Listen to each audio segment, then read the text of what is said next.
Welcome back again. This is CCNP 2.0 switch, which is 300 series, and now we're going to discuss the next topic of 2.0. So currently we're looking exam topic of CCNP 2.0, or other word you can say it is a blueprint of CCNP 2.0 switch. And under it, so far we have discussed layer 2 technologies, and under layer 2 technologies, configured and verify switch administration, and layer 2 protocols, VLAN, and as well as Ethernet channel, and so on and so forth. Finally, we're going to discuss the next topic, which is describe chassis virtualization and aggregation technologies, and specifically we're going to discuss stack-wise. So obviously there is some other technique or way or technology which is also used for chassis virtualization, but currently we're going to discuss about stack-wise. So let's go ahead and discuss more about stack-wise. So basically stack-wise or stack-wise plus is a Cisco feature which allow to combine uh, two or more than two physical switches to work as a single logical switches. So let's discuss more why we going to combine these switches and what is the advantage if we combine these physical switches to work as a single logical switches. As we can see, Cisco introduced stack-wise and stack-wise plus technologies to enable separate physical switches to act as a single logical switch. This is what the stack-wise talking about.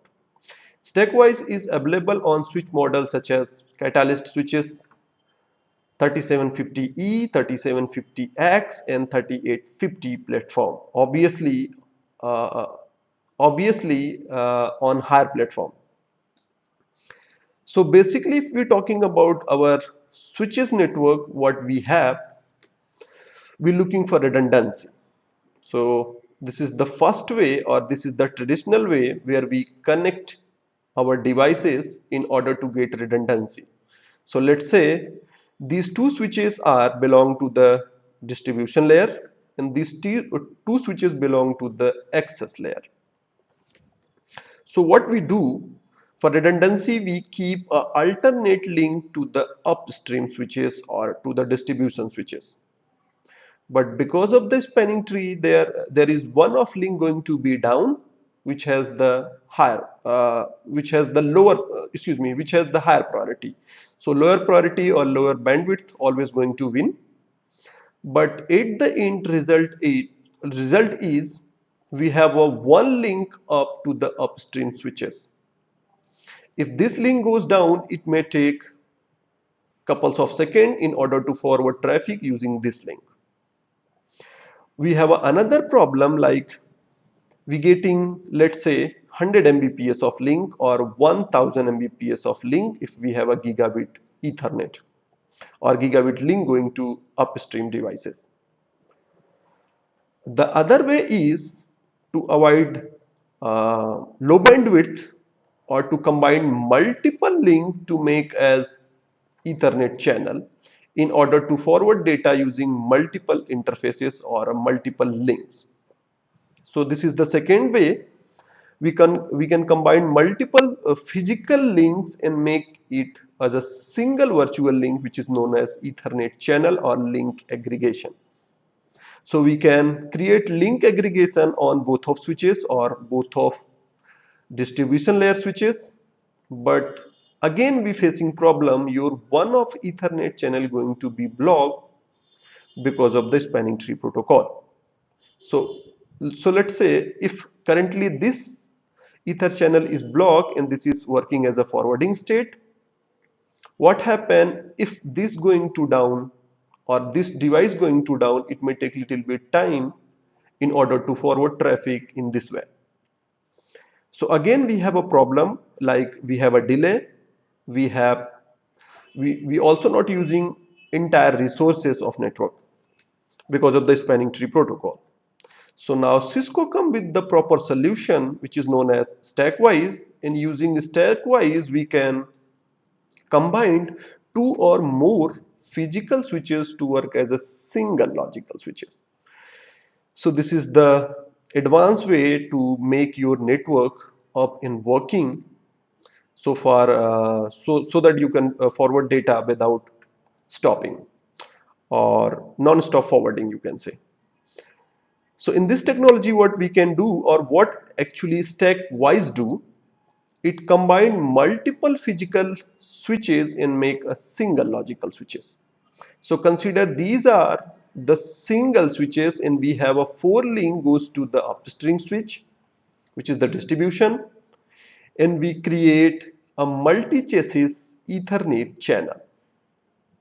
So no matter this link is goes down, currently we forwarding data using three of link, this link down or this switch down, we have an alternate link goes to the upstream switches.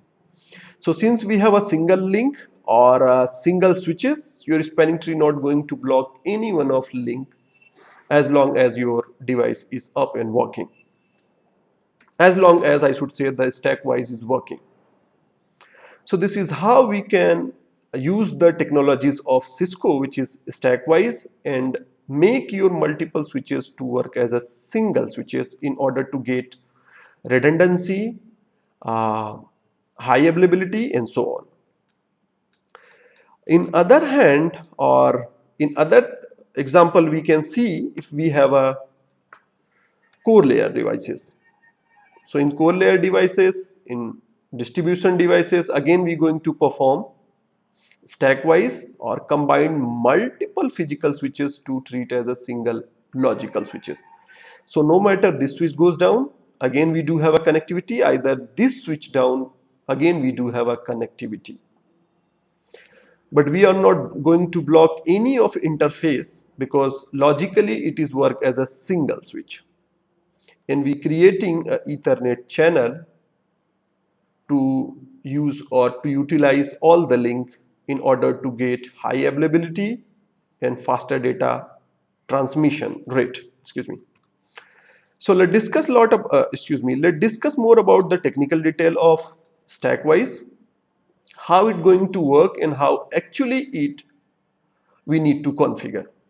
So basically your physical switches must be connected to each other using a special purpose cable, that cable known as stacking cable, which provide higher bandwidth than a regular cables. Each switches support 2 stack ports and switch are connected in daisy chain fashion and required single IP address to manage all physical switches. You don't need to bother like switch 1 and switch 2 and switch 3 configuration. You just need to manage single switch.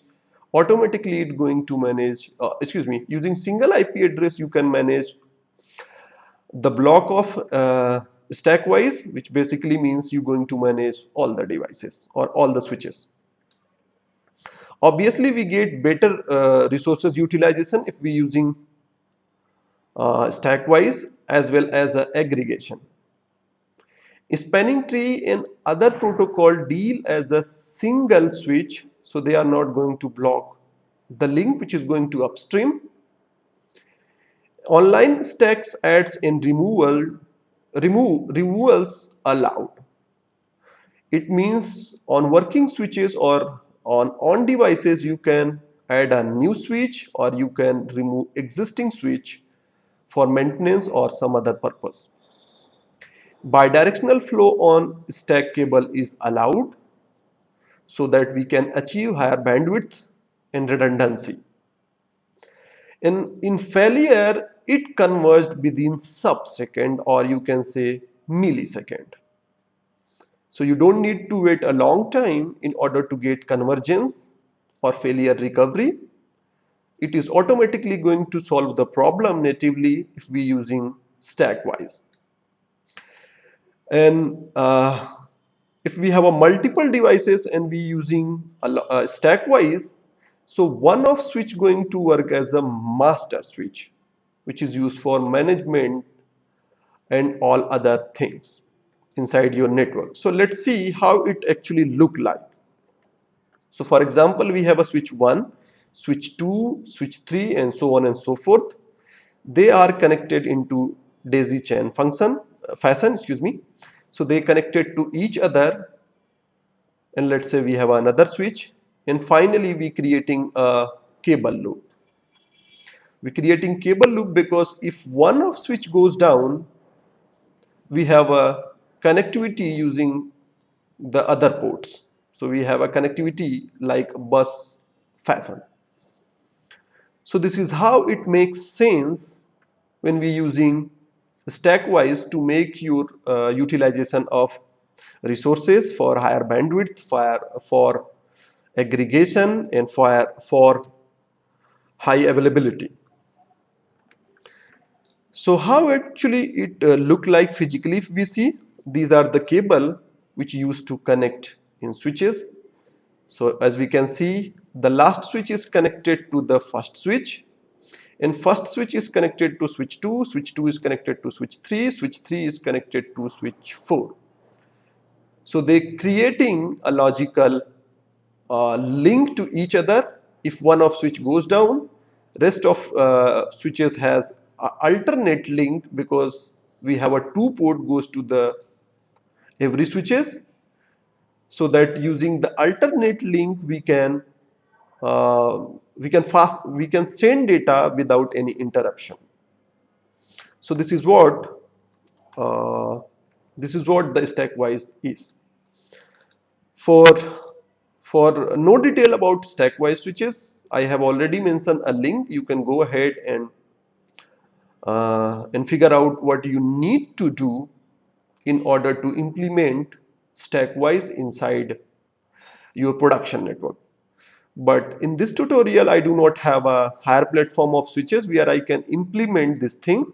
So because of that, I'm going to discuss only the concept or only the theoretical things. And obviously, you just need to know the technology. You don't need to configure and verify for exam point of view. So this is all about.